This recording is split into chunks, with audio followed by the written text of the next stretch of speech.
the cold air is really quite dangerous for you. You struggled then. Nah, not elastic. Elasticated? Nope. That's like two. That. Do you want to have another go? You will take a muscle that is tight and then just go bang. This one, I've looked this up because I was really curious about this, about dehydration. Okay. So I guess my thought is that clearly when it's hot, you'll dehydrate faster. Yeah. But there's some science about the cold air is really dry. Yep. That dehydrates you. Fair. And there's less physical sweat to warn you that's happening. I would agree. I would fully agree. Yeah. So actually, in winter, what can happen is that you can dehydrate faster, not cater for it, and actually be more dehydrated. I would say that is 100% accurate. Yeah. What happened? Like the cold air is really quite dangerous for you. Yeah. Like if it gets into your, it hurts. You can't digest cold air. Like you can't use cold air. So your body, it has to be a certain temperature to use it. So it goes in, you heat it up, and then use it. I mean, obviously, it's very quickly. It's not like a freaking stick it on the microwave for 3 minutes. Yeah, this is it. So it goes in, your body like warms it up and then sticks it through your lungs. But apparently that's a function of your nose. Oh, okay. So apparently, if you breathe through your nose is a temperature regulating. I don't know if it's not an organ, is it? But it regulates temperature. So if you breathe through your nose more, your body can deal with that breath faster. There you go then. Oh. That's good. That is a very, very, very good tool. Dr. York here to help you with anything you need to know.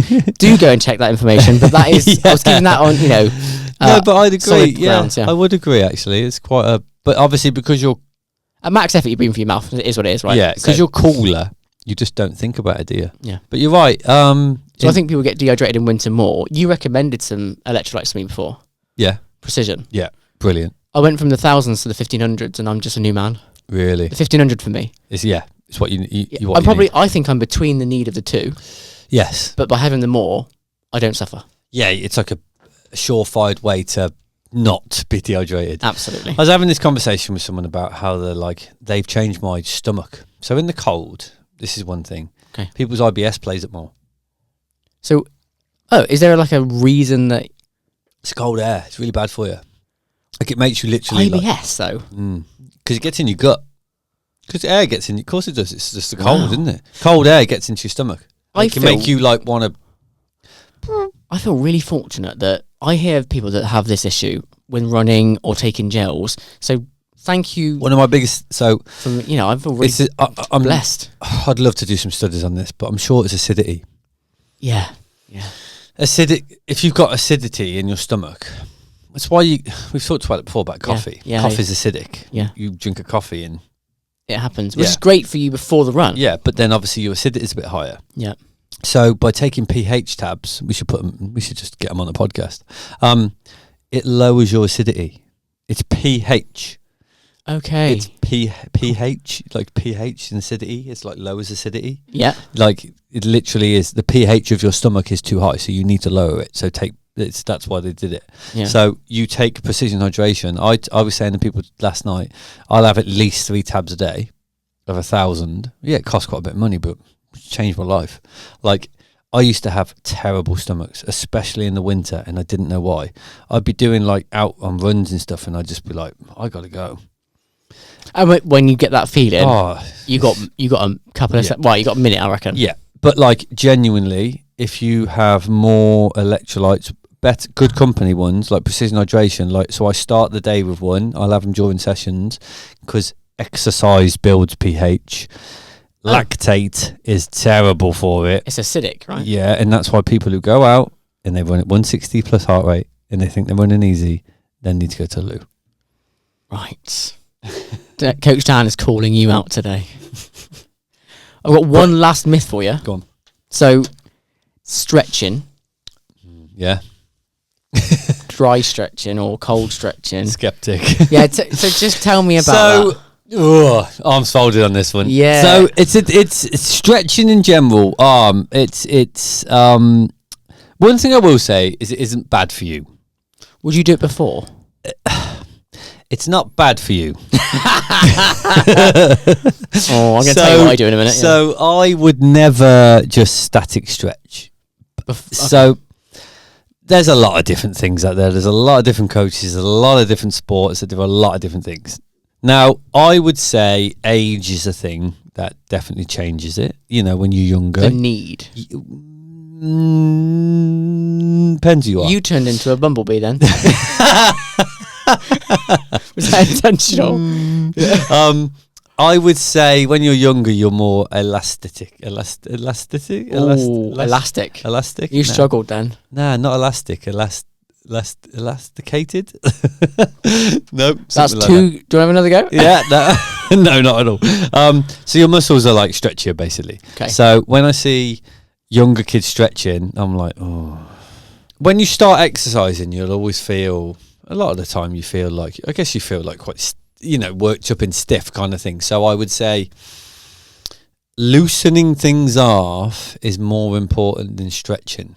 Now, what's the difference? Because stretching, you will take a muscle that is tight and then just go bang. Is it tighter in the cold? Definitely, 100%. So it's not a myth? Not a myth. Okay. No, it's definitely tighter in the cold because everything is, isn't it? It's like in the sun, everything's like, I don't know, I guess, I wouldn't say oxygenated because everything is probably oxygenated anyway, especially now. But effectively, things are everything's more taut in the cold, isn't it? Rubber, it's like a thing, like it literally is. You comparing us to rubber? Yeah, literally. Continental. Yeah, like a rubber band or something. Yeah, okay. Continental tyre. Yeah. I'll take like Formula One. They warm them up, don't they? They do. Yeah. So I would never start my exercise with stretching. I would never finish it with stretching either. Stretching when you're finished, people need a gun to their head. Tell me more. So let's just take this for an example. You've done a run. Mm-hmm. Your muscles are all like, you've moved around. They're all, like blood's flowing through them. They're all supple. They've all had to stretch because you've been running. They don't get tighter until later after they become like they can run out of fuel and things. And then people take them from this nice elastic, that's the word I was looking for, state, and then stretch. So they've gone from like a normal muscle and then stretch them even further. So why does stretching exist if it's? Because muscles were tight, so people stretched. Okay. But it doesn't mean it's a good thing. I do a little bit of stretching. I'm not saying don't stretch. Okay. I'm just saying there's a time and a place for it. I got some really good advice a long time ago about hip mobility. So every single night, I get on the floor. But mobilising is different to stretching, isn't Well, it? what I do though is I sort of mobilise the hip on both sides, and then I do a little bit of a hamstring, calf, just sort of flex, not stretch. Yeah, but that's instantly it's not a stretch. Yeah, it's a version of just keeping things limber. Limber. If you're limbering up, that's very different, isn't it? It's okay. like you're holding something for a couple of seconds, release. Couple of seconds, release. That's the same as moving, really, isn't it? It's very similar. But static stretching, really. I do like a quad stretch after a run, though. Yeah, but that's when, like, if you think about it, you're all like relaxed and there's blood everywhere and everything's just like kind of fine, really, isn't it? And then you decide to stretch it even further. It's like taking a warm elastic band and then going, and it's like, well, what's going on? Okay. Yeah, I've always done it on my quads. Actually, yeah. So I would stop here. The best time to stretch is after you've trained, you've got all that inflammation in there. A couple of hours later. Oh, okay. So just delay the stretch. Yeah, because Brilliant then your advice. body has tightened back up a little bit. Is it different in winter? I would say it probably tightens up a bit quicker. Okay, so just okay. Because it's just the cold, like tightens you up, doesn't it? Yeah, it does. Like rigid. Probably just, you're more rigid, aren't you? In the cold. Okay. Yeah, that's what I'd say. A couple of hours later, stretch out, loosen things back off, get the blood flow going a little bit. But again, it's not so much stretching; you're more limbering. Like when you see someone, it's very rare that you see someone of an age of like, I don't know, 30, 40 and below stretching. It tends to be like slightly old school mentality, doesn't it? Maybe. Yeah. A little bit. Yeah. We did it at football when I was young, so I think stretching just in my. And then how old was the coach? Oh, yeah. He had no hair. So. Yeah. He had no hair. Not sure that defines people's age. It doesn't, but it makes you look old. Yeah, doesn't it, I think. So he was probably about 25. Wasn't Yeah. As a short guy, I can take the mick out of people nowhere. Yeah, And they can take the mick out of me for being short. That's absolutely fine. So yeah. So yes, no, that isn't a myth. Good. Okay, cool. Earlier on, you said about navigating Christmas and I suppose, taking a little bit more time off than usual. The reason that people then don't like to do that is because they're like, if I don't train for 2 days, I'm now shit. I've lost all my fitness. Yep. Right. Another thing. So, question. I've Good. done the research on this for you. Yep. And I want everyone to get sort of have a think about this if you're listening. How much aerobic fitness can an elite athlete lose in 3 weeks off training? I've got an ABC. Okay. Okay, ABC.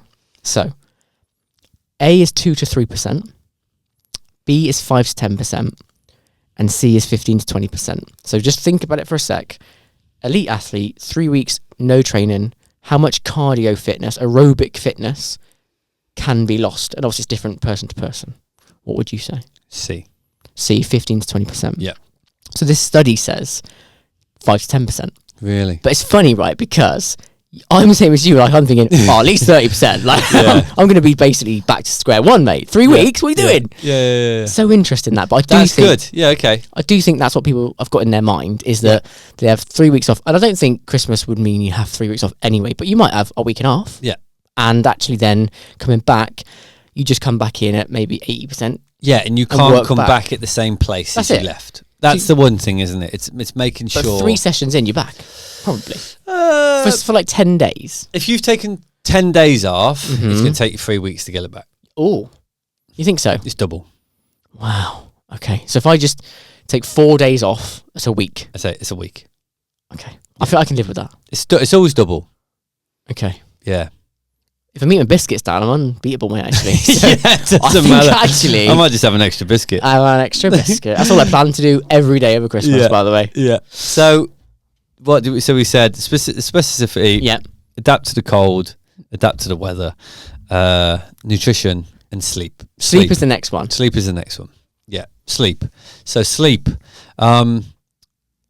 Optimizing sleep and your recoveries. So like that links to nutrition, really, doesn't it? Because it's like we talked about the magnesium supplements. We talked about making sure one of the best things with sleep is that the regularity in your sleep times. Mm-hmm. So locking in 10 till 6, 9 till 5. Is that yours, 10 to 6? I would say mine's more like 10 till 5, which isn't great, but 5:30 and 6 if I can. Mine's more like 11 to half 4. It's terrible. And Aura tells me off every week. It goes, for goodness sake, Brad, stay in bed. Yeah, or go to bed earlier. Yeah. But I am finding, so I'm putting Bonnie to sleep and I'm thinking, I'm going to sleep into bed. So I've been getting to bed at 8:30. Yeah, there you go then. And I'll be asleep by 9:10. Yeah. And then I'm up at 4:30. And how do you feel then? Fantastic. So much better. It's crazy, isn't it? Weird. It's mad, isn't it? Yeah. But again, like you said, the nights are darker. Well, the winter caters for that for me. Oh, I think so, yeah. So I think your advice is to maximise on what is in front of you, which is the opportunity to sleep. Yes. People are not in the beer garden. Yeah. Go to bed. Yeah. Yeah. So utilise this period to make those adaptations. Yeah. And if you are recovering harder, your session, you'll always adapt better to your session no matter what it is. I feel like I'm a perfect example of how this works and manifests. In the last week, it's just madness, isn't it? I've really applied myself to like nutrition. So zinc and magnesium have been added into the diet. Yeah. Sleep, I've taken it way more seriously, going to bed earlier. Not fasted training. Yeah. And I'm the best I've ever been again. Does that make sense? Yeah, it's crazy. Those little tweaks have just got you there. Yeah. The fifth, the next one I'd say is strength training. Oh, okay. It's hard to keep consistent strength training through the summer when you're racing a lot, because you're trying to if you're tapering, you can't do it really because you've got the DOMs, etc. I feel it really hard, Dan, to try and fit in a leg day. I only do one a year anyway. But if I try and do leg day and I'm thinking, oh, God, Dan's got me going up a hill tomorrow. Yes. That's hard to do. One thing I will say, though, is that classic leg day, upper body, it's hard. It doesn't lend itself well to a runner. I'm a big fan of overall body days. Okay. The DOMs are less, but you want 2 to 3 of those. And if you could get 2 to 3 of those overall, so I don't know, we're just trying to take an overall, I don't know, you go with a Bulgarian split squat, a goblet squat, so they're your 2 leg, a single leg in a double leg movement. Yeah. Some kind of lateral movement. Big fan of lateral stuff at the moment. Trying to squeeze that in. What specifically? So it could be anything like a lateral. I would like yesterday I was doing like lateral box steps. So literally just laterally stepping up to the side. Yeah, to the side. Yeah, laterally. Yeah. In weighted or not. Just trying to strengthen. Just thinking about my own coordination here. I'm thinking, could I do that? Could I go sideways and up? And then you move. Then you go. Literally, you just hit muscle groups. Depending, like people don't think about how important your arms are when you run, but if you've got a strong upper body that doesn't waste energy and it can just stay there and it is efficient. Which of the muscles up top that provide the best output for runners? I would say everything. Like generally, like because technically not. Technically, if it doesn't move, that is the best output. You know, as in like if you're relaxed and you've got this nice rhythm, then that's fine. But like when I started running further, harder, faster, I definitely used to get shoulder, tricep ache. Really? Yeah, because I just didn't. And you strength train them, do you? I do now, but I didn't probably when I first started because you didn't know what to do. Because runners are notoriously slim up top. We talked about this. Yeah, but just because you're slim doesn't mean you don't have like a dense mitochondria. Okay. You know, and core, your trunk is so important. I would say the running adaptation to my lifestyle, my abs have never been more bulky and strong. Okay. That makes sense. Like they just poke out. Yeah. Like the top four anyway. Yeah. Like really aggressively. Yes. I'm the same. Like that's where my core is. Yeah. My lower core is not great, and that's something I always try and work on within the winter. Because of my aesthetics training background, I always work on the sort of bottom and sides. Yeah. And that's always. But a lot of that is weight management. And to me, I'd rather carry. So planks. Yeah. So planks for me. Planks are great. Do that little V. Shoulder tap. Planks are great. Yeah. Pull through any kind of plank is great. It just basically it's like a corset for me. It just sucks it all in. Yeah, because I do train to look good as well. So yeah.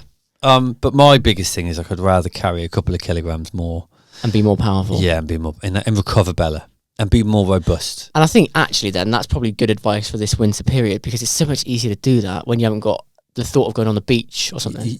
Yeah, sounds silly, doesn't it? But like, I think it's just some people straightforward. Actually, yeah, it is. Yeah, some people want that aesthetic look, and you know, in at the end of the day, the winter, you do not have to take your shirt off as much. I've got one picture of me on my honeymoon, full abs. Full abs. I'm keeping it so I can show my kids. Like, see, I wasn't fat. Yeah, set the standard high. Yeah. So strength and conditioning's mega in the winter's big win there. Huge win, to be honest. That's a big take home for the winter. Okay. Really big. I feel like working out when it's dark as well. It's like a mental game. I would say you feel more gritty. I would say through the winter that actually digging in and using the winter as a me against the world. It's a motivating factor to think I'm doing this and my competition is eating a mince pie. Yeah. But this is also why I'm a big fan of training through Christmas, during Christmas. Basically, you've got people around you that are as fast as you, faster than you, slower than you, and you want to get any ground you can on them. Yeah, and I know the winter, that's what makes an athlete. Or the off season is what makes an athlete. It's not the in season. Their commitment to the game. Because it's the work you do, the specificity you do in the winter. Yeah. That can then reap the rewards in the season when you start to dial into the race, the specifics of the race, not the specifics of the training you're doing per se. You know, the specificity of what you're going to be doing in that race. Let's say you got a hilly race or a flat race, whatever it is, you're trying to dial into. Let's say you're doing a flat race, you do a bit more S&C in the winter, so you want more power. Let's say you do a hilly race, so you're doing more hill reps in the winter, so you're gaining that. You're trying to change your muscle group adaptation, so you're running up hills more because more load. More load. But then you know that, I don't know, let's say you want to increase your power. Let's say you're doing a hilly marathon. I don't know why you'd want to do that, but you might want to do that. There's one in Sutton Coldfield, I think. In December. It's quite a lot up and down. Yeah. Or even like a UTMB or something. So you want to utilise the fact that running uphill for long periods of time is going to be what you need to do. So for me, it's power. You want to increase that power. And that's S&C? S&C, and then let's say lots of hill reps in the winter. This would be a good question, because how do you get the best out of a treadmill when it's icy and cold to do hill reps? How do you? Oh yeah, a lot of them have got massive gradients. But they're a bit slow to move, aren't they, and stuff? But yeah, but you would literally have it on a big gradient and jump off. Okay. Keep it there. Jump off. Act like just static recovery. Go again. Oh. Yeah, Okay. I'm not talking about like vertical, climbing up the treadmill. Yeah, you're gonna get some funny looks in the gym, aren't you? Pick the right gym, guys. Yeah, but then you are acquiring the right muscle groups but it's short reps, short, hard, powerful reps. Okay. And then as the season approaches, you then you've maximized the power and the capacity for these muscle groups, and then you go, okay, I can run up a hill at 5-minute mile pace. Oh, what a dream. Yeah, what a dream. but for like a minute. Okay. We know that's not sustainable in an ultra, but that is my maximal capacity. That's the best I can do. I can now do that like for 10 times for 60 seconds. So I know as the season approaches, I've got to then move my VO2 max-esque power to become more efficient. Yeah. So I'm going to change that efficiency. I've seen that come to fruition in real time. Yeah, it's you know. We did it. Yeah. Anything we do, you have me running at max. Yeah. And then today, I was running thinking, God, this feels bloody easy. But yeah, because you're building that. Yeah, Yeah. But this is it. It's like the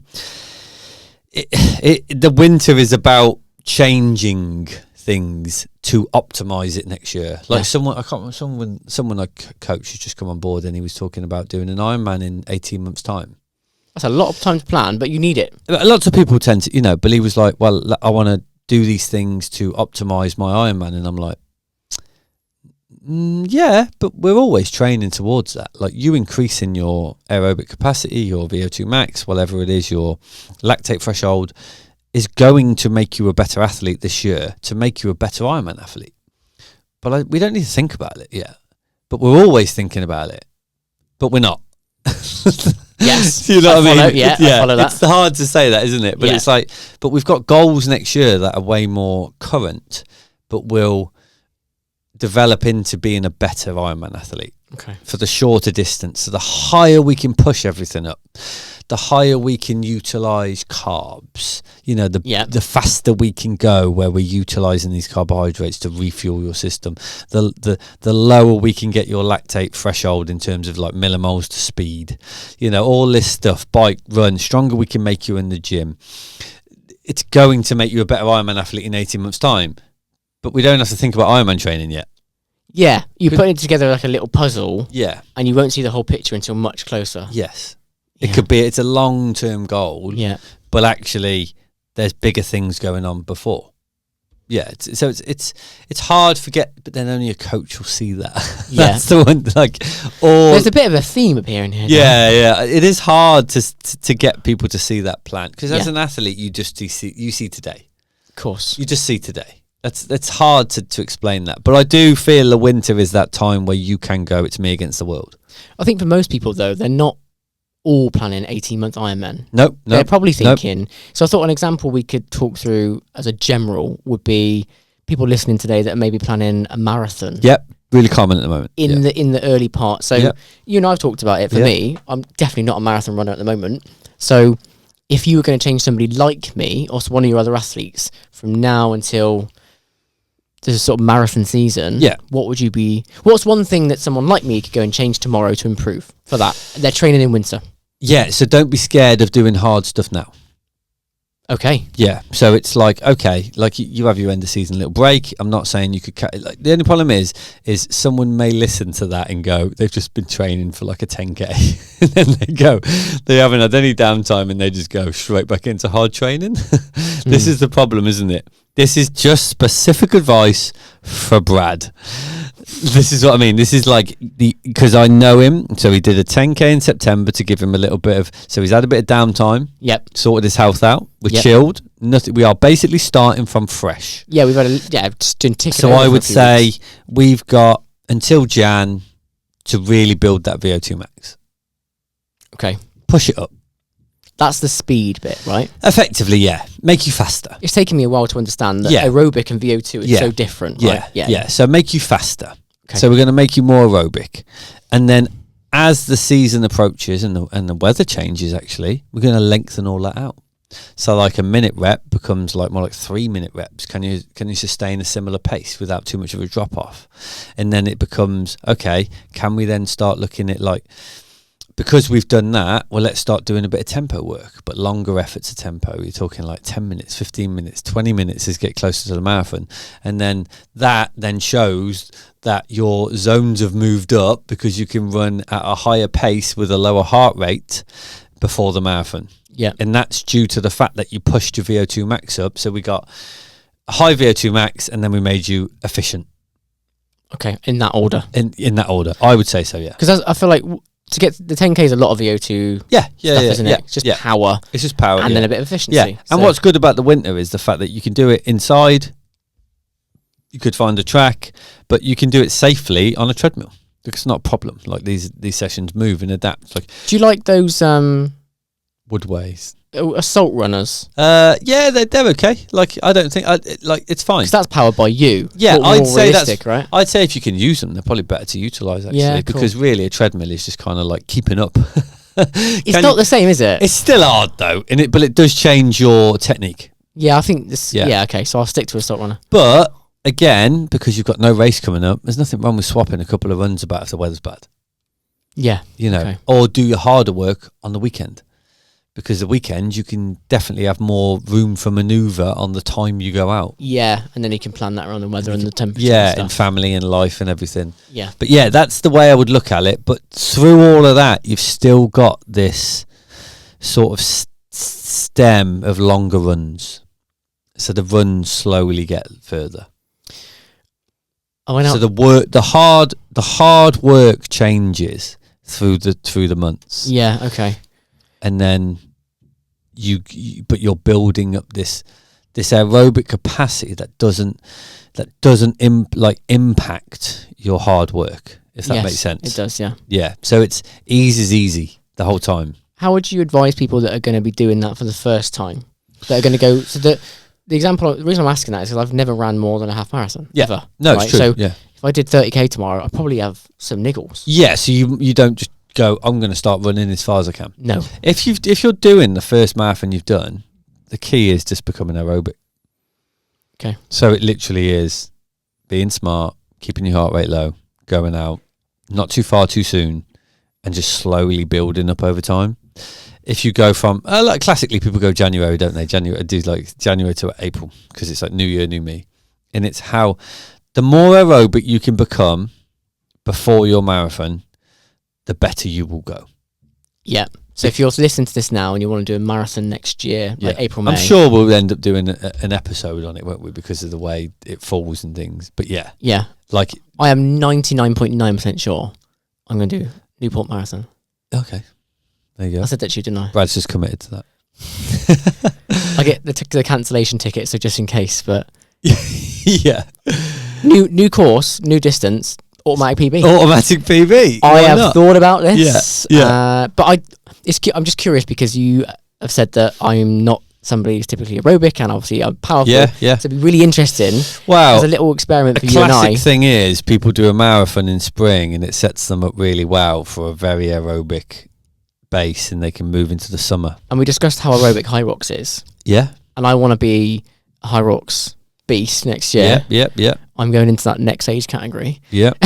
So I want to moving up at the end of next year. A prime example is an athlete that I coach who came to Nice with me, and honestly, at the moment, I've never seen him faster. Brilliant, ever. Yeah. He's absolutely tearing the hell out of the track on a Wednesday night, safely, but just utilising this big base he had. Whereas there's me who had like an illness for 3 weeks, and I'm just trying to get myself back to normal, and he's just took that base.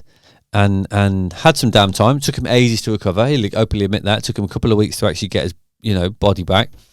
And he's had 2 or 3 weeks of like the hardest, best training he's ever done. Brilliant. Yeah. Just because he's got that massive aerobic base from doing an Ironman, and now he's looking at doing an hour and 45 minute event.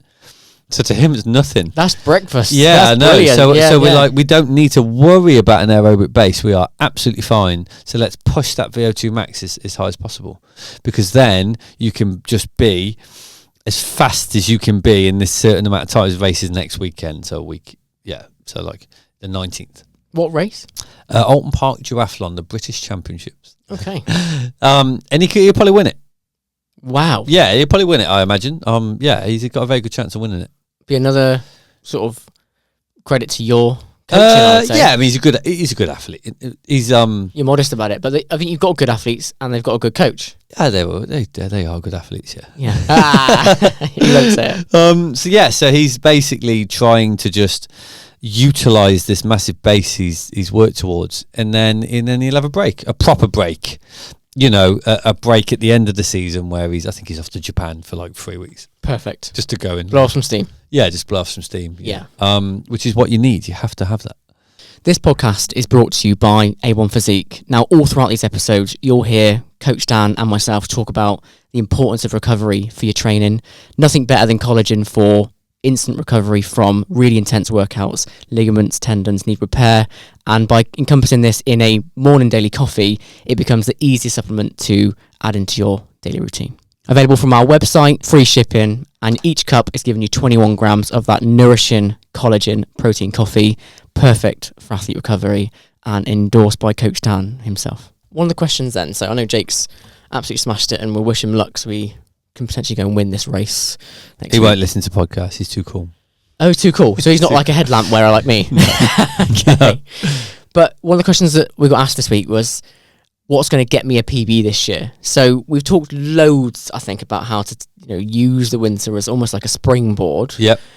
How would you summarise for those 5 pillars? I'd say get those 5 pillars. Like you really dial in on them. Like have a good sit down and have a real big think about how those 5 things are gonna impact your winter personally. Yes. It's okay for us to say take this, take that, but he might already take it. So he's like, okay, that's not gonna, if I'm already doing that, how else am I going to impact my sleep? So look at all of those. Yeah. And which can you now incorporate that you don't? Yeah. To get the best results. Yeah, to get the best results. Yeah. Okay. Those 5 pillars are probably like the biggest thing. How do you get less ill running in the cold all the time? I would say one of the best things is eating instantly after. Oh. So let's say you go and do an hour run.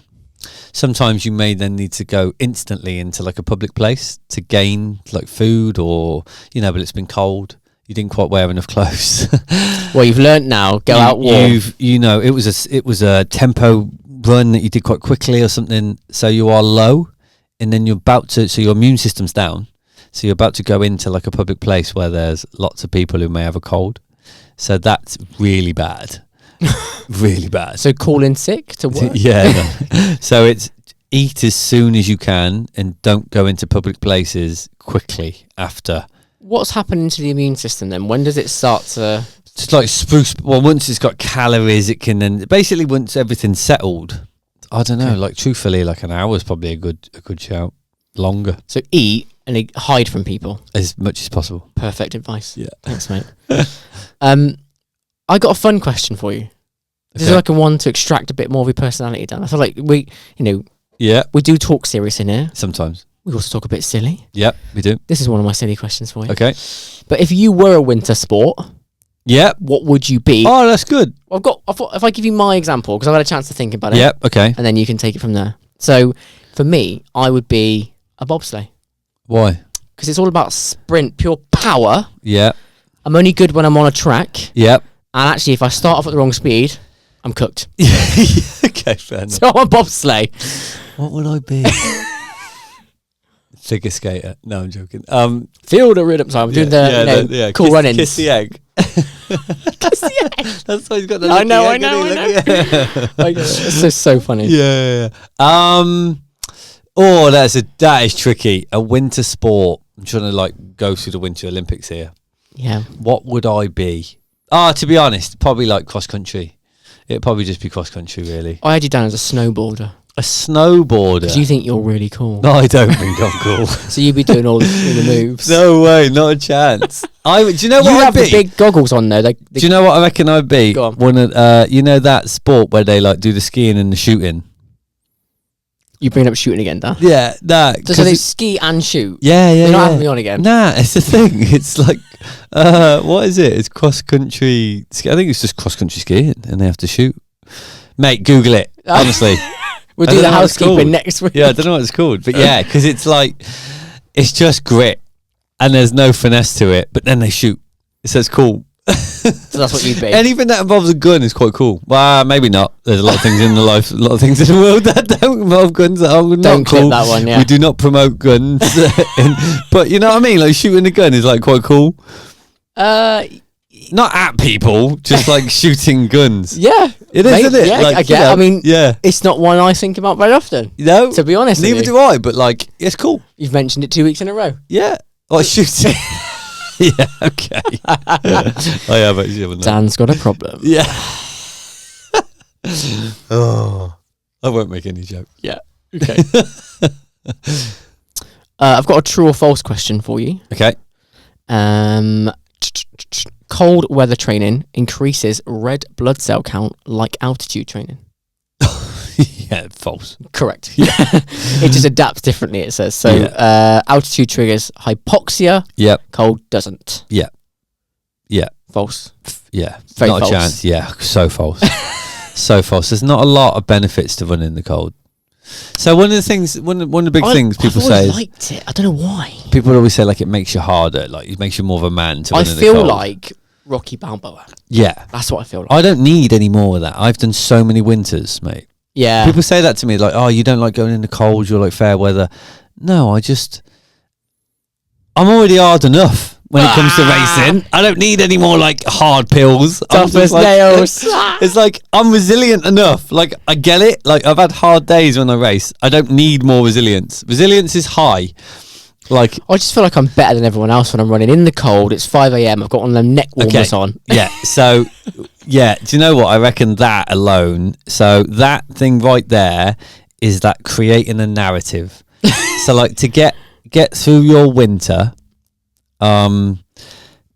in a hole is to create a narrative. Okay. So if you want to become a better person, it's a bit harsh because you've already great people listening to this podcast. If you want to create a better athlete or more wholesome person, I always think about like Alex Ferguson and what they did at United. It was always them against the world. They created a narrative that like everyone hates them. Was actually, yeah, they do hate them because they're Manchester United. That's about it. Yeah. But like, it's create a narrative. So it is you against the world. Like, don't shut people out, but like, sometimes you need to create a narrative in your head to move forwards better.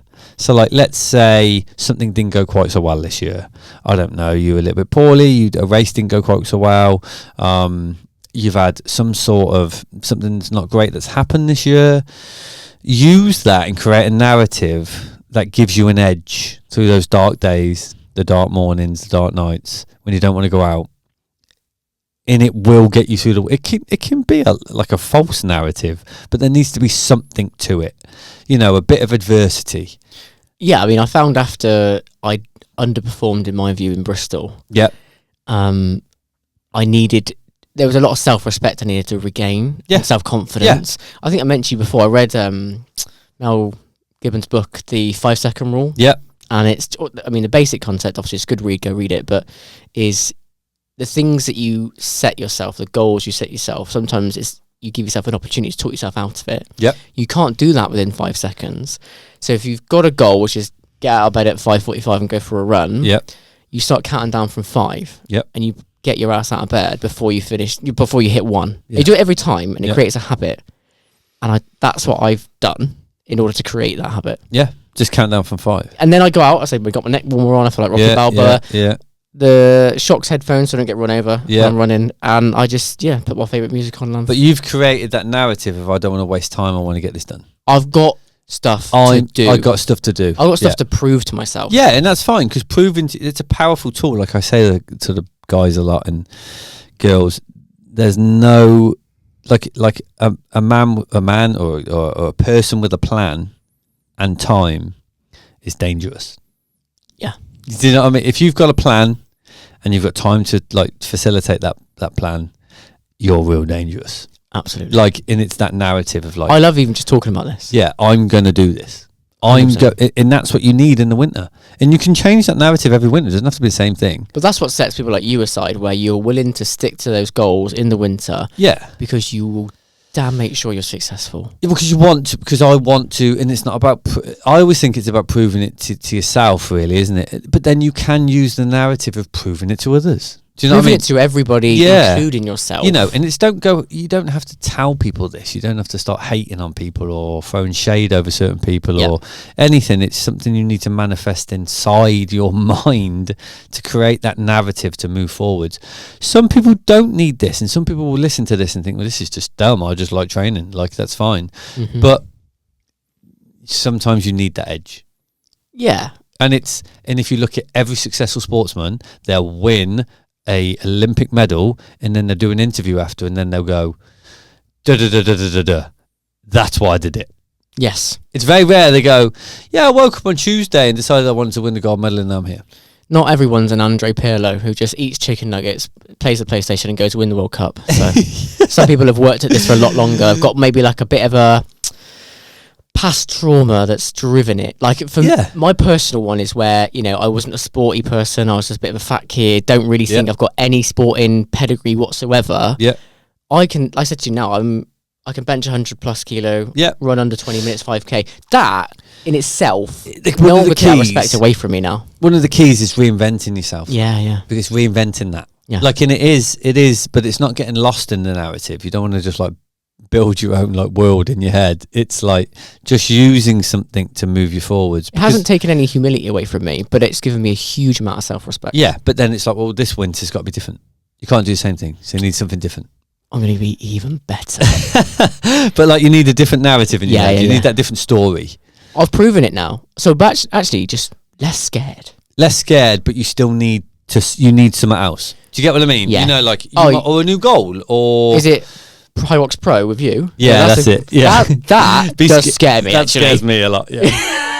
After the DOMs I had the other day. Yeah. 200 kilos on a sled. I realised that's like 2 6-foot bodybuilders. Yep. On a sled, you got to push them. Jeez, yeah, okay. That's no joke. Especially when you got to push most of it. Yeah. That's what I'm worried about. Yeah. That's what I'm worried about. And I'll just give you a piggyback. I'll get you back on the burpees, mate. Yeah. That's all you. That's the sort of thing that scares me, to be fair, and that will motivate me to work really hard. Yes, okay. But that's it. Like, being scared is okay. Like, it just brings out the best in people sometimes. Like, worrying about an event that you've got planned next year keeps you on your toes. It does. That's why, like, signing up to things in advance is a good thing. But it's good, like you say, to have experience, know that you can't thrash yourself fasted. You need a coach for specificity. Yeah. That's what winter training success is, and that's why your athletes are so good. Well, yeah, like a lot. That's what it is. Yeah. That's what I think it is. Yeah, it could be, yeah. But it's maybe I create that narrative with them now. Let's see, athlete that's built in the winter. Yes, I think it is. Because it's the summers, like, they call it winter miles, summer smiles. Okay, I like that, yeah. Bit cringing, because that's at least like mug worthy. I think, mug worthy. It probably is on a lot of mugs, yeah. But it is, yeah. It's winter miles, summer smiles. But it's more about, like, that used to be what we did in the winter. Though we used to go out on our bikes in the freezing cold and like do 3-4 hours, and I was dying. I'm wondering why your recovery was so shit. Yeah, and why I was so tired all the time, and why I was just like fatigued. Because like, if you don't need to do it, you shouldn't do it, and you should adapt.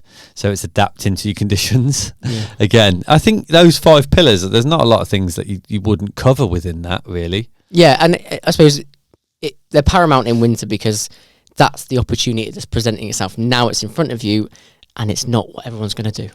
Yeah, it's not what everyone's going to do. Not everyone's going to do it, and that's what makes you better, different, more advanced, maximised. Yeah, maximised. And that's the whole point, isn't it? So have you got any kind of golden final thoughts then as a coach for people that are listening today, have done both these episodes and want to take this advice forward into their next bit of training? Just create, I'd say create that narrative and set yourself some kind of goal and be specific. And I'd say that'll get you, halfway. Okay. That's probably the best thing. Find people to train with through the winter as well. Being on your own is quite tough. So that's a really good point. Yeah. Hard for everyone to do, but I find that I can run easier when I'm with people. It's really weird. Yeah, you forge good relationships in the winter because you can have that consistency. Yeah. Yeah. Whereas you're not like going on holidays or got races to come up, so you can't quite train together as much. So you can have that consistency and do same sort of things. That replicable. You've had a bad day terrible today, mate. I'm coming out of the cold, where you can replicate what you want to do over and over again. Repeatable might be that. I would have navigated to that word safely. What you did was try and take that way, and it didn't work. It didn't work. I do it quite often. Yes. People know what I'm talking about. I think they do. I'll put subtitles in. Yeah, that's probably. I don't think that helps me very much. No, I wouldn't even know what you said. Enunciating my words is like hieroglyphics, to be honest. Yeah. I have to interpret your text sometimes. Sound. Good. Okay, final thought from me. I'm going to put this on the screen because I think it's really funny. I want everyone to see this, but I wanted a little bit of help this week with creating the thumbnail. Yep. For this. Yep. So from knowing you really well, I thought the Winter Lab is exactly how I'd characterise this. Yep. So I used our friend AI. Okay. No danger of AI taking over the world. So if you're watching this, it's on the screen. If you haven't, I'm going to put it straight onto Instagram. But I'm just going to show you, Dan, how this went chatting to AI. Okay. So I went through and I said, give me a thumbnail that's, gritty and it shows, the concept of a winter lab. Okay. This is what I got. Oh my God, this is going to be quite funny. This is brilliant. Now, it's actually perfect. Like if you think about, you think, okay, that's good. Okay, right? You've got a guy who looks... Who is he? I don't know. Handsome bloke. Handsome bloke, yeah. A gritty guy, perfect text. I thought solid, right? Yeah. So then I went through your Facebook. Oh, no. So what I wanted was a picture of you, Dan. And this is the picture I got. Oh, mate, that was I won that race. Oh, my goodness. This is how you know none of this is pre-planned, because I would not have allowed you to do that. That was the Beacon race. I won it 3 years in a row, mate. You look about 25. Mate, it wasn't even that long ago. It was like the year after COVID. What? Yeah. You look young. What's happened? Well, I guess it was. That was our license 5 years ago. Christ. Yeah, I've had a baby, mate. And I've got a moisturiser at home you can borrow. Yeah, I need more than that. Okay, so then I said to AI, okay, love what you've done there, but can you put this picture of this man instead of the random picture of the random man? Oh my God. Who is that guy? Who is that guy? Who even is it? Well, do you know what that is? It's the bloke on my body, I think. It's close, isn't it? Yeah. And then I said, okay, but I thought we're in now. We're in now. So I said, let's keep going. Love what you've done there, but can you just remove the background because you don't want the background to clash? Yes. Okay. Who's that guy? What is that?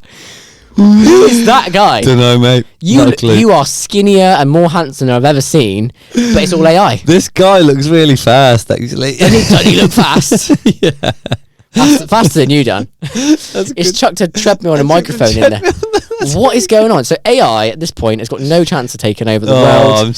So I had to make the thumbnail myself. It wasn't going to help me. This will hopefully drag people to YouTube to watch. Please watch this. It's worth watching the last 3-4 minutes of this conversation. If you're on Apple, you can't watch this anything. But if you're on Spotify or YouTube, there's a video version. You can watch this. Or head to our Instagram because I'm going to absolutely ensure that you can all view it there. Okay. So, I'll stick to doing the manual work myself. Yep, fab. No chance of AI helping Your me AI usage is definitely not as good as mine. No, yours is way better. Yeah. You took all the credit for our logo and actually I made it. You just said, make this better. No, I just refined it. On that note, I'm going to wish you well done. Thank you very much for your time today. No pleasure, mate. And we'll do this again next week. Thank you very much. Sounds good, mate.